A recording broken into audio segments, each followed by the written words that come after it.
gördüm kömür gözlerini de gene ben oldum aşık.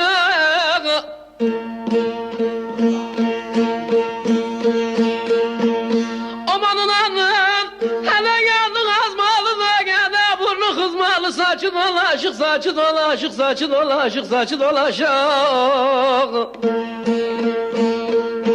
Aman elası bir güzelinde gene dostum derdi var benden ama derdi var benden. Elası bir güzelinde gene bugün derdi var benden ama aman.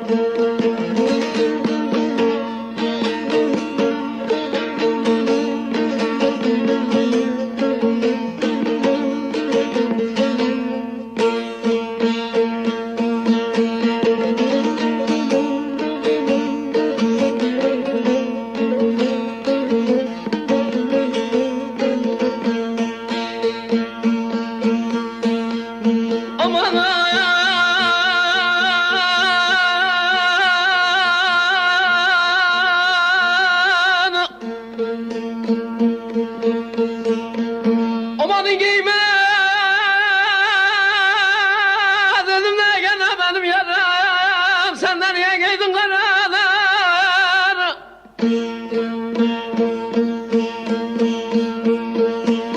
Amanın giyme hele giyme dedim de benim az esmerim senden niye giydin karalar karalar karalar karalar karalar.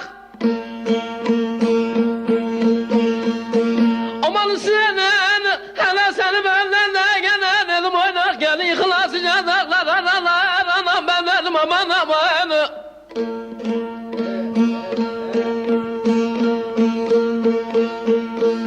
Aman bargıma hele bargıma açtığında gene baş tutmuş yaralar yaralı yavrum yaralar yaralar yaralar yaralar yaralar.